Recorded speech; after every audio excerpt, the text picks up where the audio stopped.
it's been a while since I've covered HuShang. I think he retired for a while, am I correct? Like HuShang, he was like streaming a lot and making a bunch of content, and then I think he like stepped away for a couple of years. HuShang, I want to say, has been around for a long time in StarCraft. Much love to HuShang.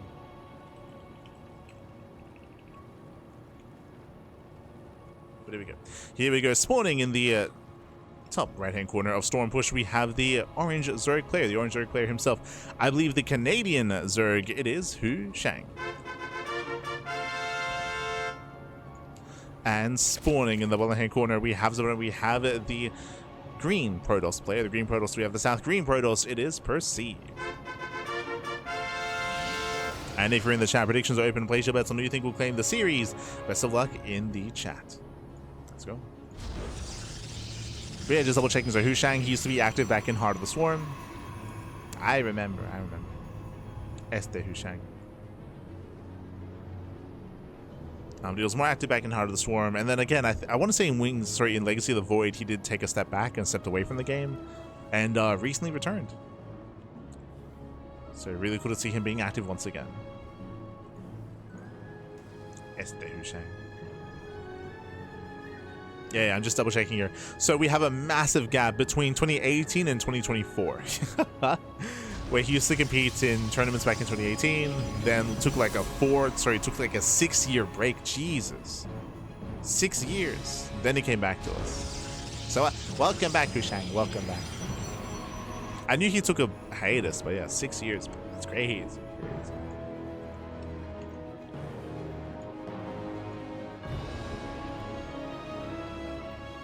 Great team return. From here is going to be going Hatch Gas Pool. We do have a relatively standard opener. We do have an early Eva Chamber out of HuShang. As we just experienced, early Eva Chamber means that we can morph in some Dropper Lords, and we can also morph in some Swarm Queens as well. We have yet to actually see any of them. For those that are curious, the Queen has been nerfed. The Queen is weaker than what it used to be to allow for early game aggression to be more effective against Zerg, but to help compensate, you can actually morph in Queens into a Swarm Queen with the Eva Chamber prerequisite to actually have added extra DPS and extra health, extra damage output to be a stronger damage unit overall. Meanwhile, Overlords are moving out, so are Zerglings. Are we planning to drop into the bases? What is the plan? I would say that in early game ZvP, I don't think Swarm Queens are necessary. Just because you only have to deal with, harassing Adepts, like 1 to 2 Adepts early on. Jesus, we're rushing into +1 melee. Okay, very fast +1 melee. We got some builds back. We're staying in gas. That's what's important here. We're staying in gas. 3 still in gas tells us that we're going to be either going into... I mean, this can help morph in Drop Lords, of course. You see both Drop Lords getting in position. Suspicious. Stargate Void Ray opener on the way here from Perceive, though. With this Void Rays, he can hunt down the Overlords. He can hunt them down. Run a timer. Back at home, HuShang is droning. And are we going for the fast lair? Are we going for Drop Lords? What is the plan? Here they come. Drop Lords are in position. Does Perceive find him? So far, the Void Ray is yet to rally anywhere. Drop Lords are morphing in.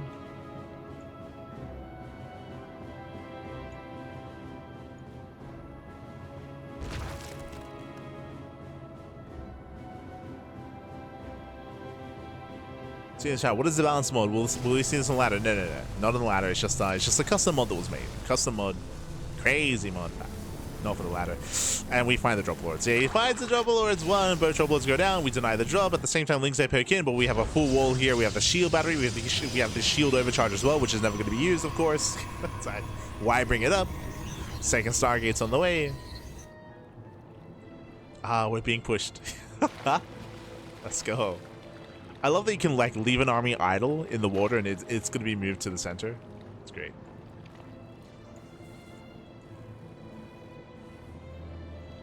As Warriors they move out, there's no potential Drop Lords into the bases. Fleet Beacon's on the way. We're rushing into 2-base Sky Toss and towards a Tempest Rush, I would imagine.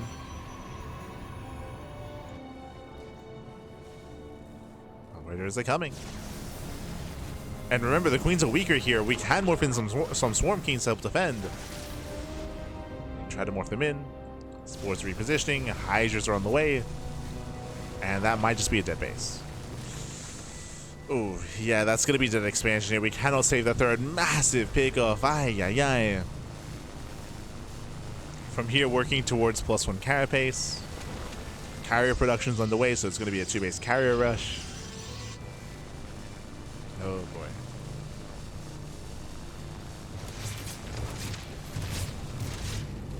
Oh, can we save it? Can we save it? Oh my god. Okay, the hatchery. Hatchery is barely kept alive, but again, we have 3 Void Rays, and even if we keep the base alive currently, we have that carrier push coming. Right, we have the carrier move out on the way. It's going to be a tough hold. What is that? What is I believe that's a new Hydra upgrade. I believe there is an upgrade that does help when it comes to its anti-air. Just double checking. New Hydra upgrade, amplified plating. Wait, no, sorry, I'm looking at something else. Hold on. Show us the Hydra. Aerial kiting, chitin, I suppose. Hydras take 3 death damage when attacked by air units. Okay, so Hydras, they become a little bit more tanky against air units. This will help specifically against carriers, true. Hydras are moving out, they're gonna be tanky. Oh, they're coming.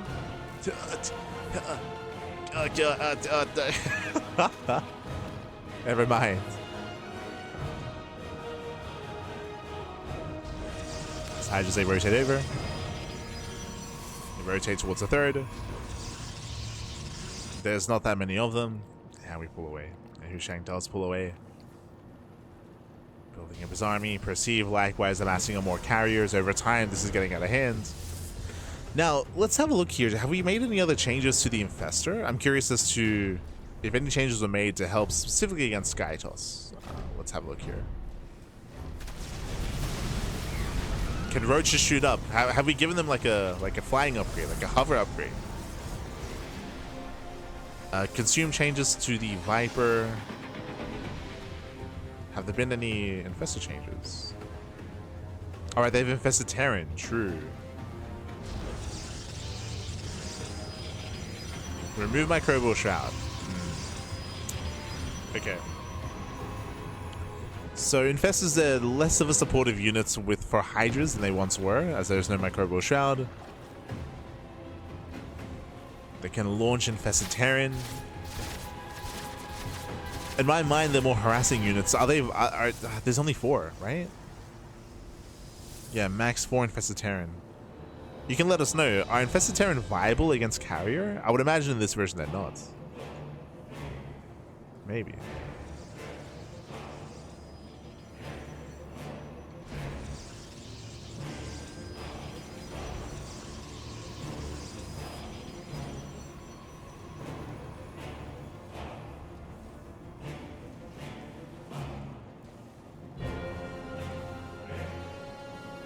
Haven't seen Infested Terran versus Carriers. Okay. But now we're just going Mass Hydra. We're going Mass Hydra. We have 1/1 upgrades currently with +1 range on the way.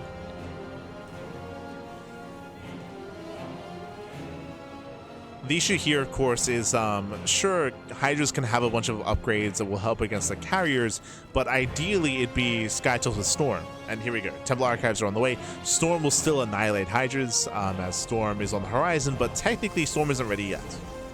So here comes HuShang. Can he break through before the Storm? Can he break through before splash damage? Let's go. There are how many? There are 7 carriers, soon to be 9.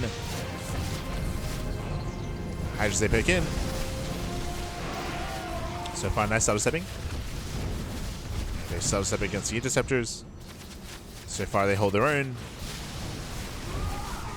So far, so good. We do see a couple of Hydras getting picked off. Oh, it's still getting out of hand, but they auto-step in. Oh, the carriers overextend. Getting 1, getting 2, getting 3. 3 carriers go down. Massive pickoffs. There's 5 carriers left. Again, Perceive did overextend. Did miss control. And now he's running out. So now he's running out of Interceptors. Hydras are breaking through. High Templar morphing in, but remember, there's no Storm. There's no Storm, Bappy. And I believe HuShang has done it. Yeah, HuShang has done it. As you saw, Perceive, he did have some miscontrol. He did overextend some with his carriers. He lost 3 carriers unnecessarily. And likewise, Storm is just not ready. So Storm is not ready. Even now, as I'm researching it, he's warping in the Archons, which is an interesting response. I mean, it's something, but it's not ideal. Yo, are we dropping on the army? What's like, okay. Dropping into the main. I don't know if this is necessary. I kind of want to see HuShang just keep pushing forward, to be honest. Like, to be fair, he doesn't know that there's no storm, but I do think that he can break through this. He's giving Perceive time. He's giving him time. Drops into the main.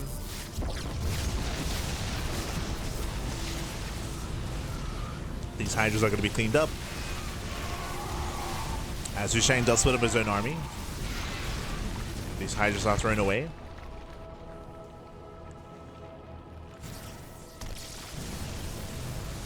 Yeah, this drop was not worth it. It was a very heavy drop here. There's away a bunch of supply. Storm is still never researched, by the way, so we can still just keep massing Hydra. Like it's still fine.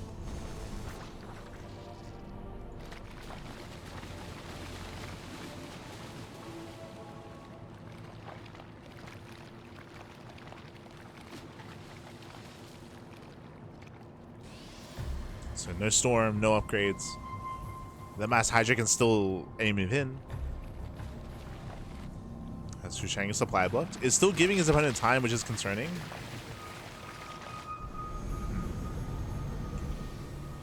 As amassing up more Tempest. Robo's on the way.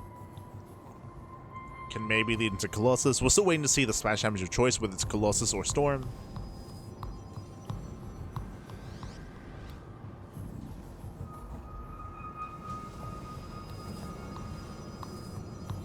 It's going to be one or the other. Without it, I mean, the mass Hydra can just excel. And he's moving in. Yeah, HuShang is maxed. He's got his Vipers.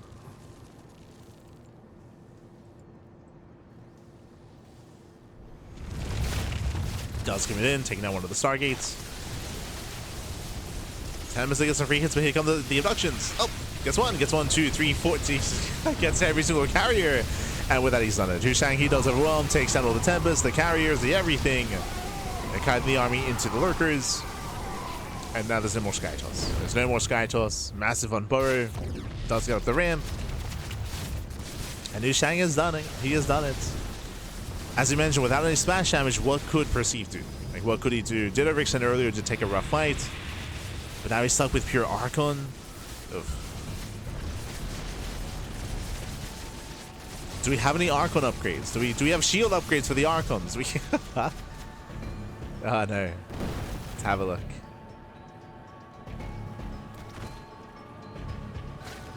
Funnily enough, I believe there are 0 changes to the Archon. Okay.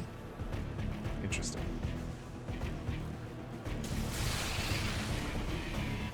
You can do it. You can make it.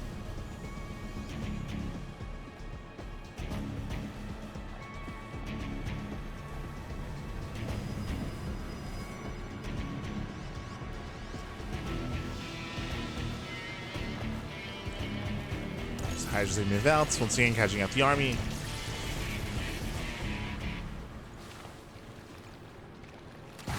You know would be a crazy upgrade is if Archons can split back into High Templar. That'd be insane.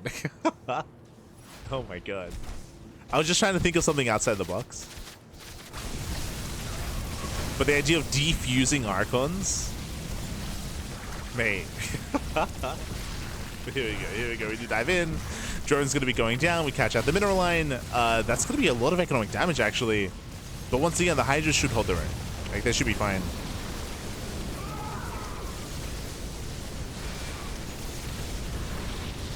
Oh, is that a Swarm Queen? Oh, look at them. They're like a little bit beefier. GG. GG gets cooled, and HuShang takes the game and does advance on to the lower bracket finals. GG. GG, well played. HuShang will claim the series, will advance on. Again, Perceive did have potential early on, but it did feel like the mid game was lackluster. Did feel like Perceive wasn't really didn't really know how to tech up or where to go from his initial carriers, just because we saw like a Temple Archives, but we didn't see prioritization of Storm. We saw some Archons, which was really weird supportive units against Mass Hydra as well. Of course, we had some moments where the army was inattentive and a couple of carriers were caught out as well, so a little bit messy there when it came to the execution. And with that, GG. GG, well played. HuShang does advance on, and we do have the lower bracket finals. It is going to be a best of 3 between HuShang and Zardians. Let's go.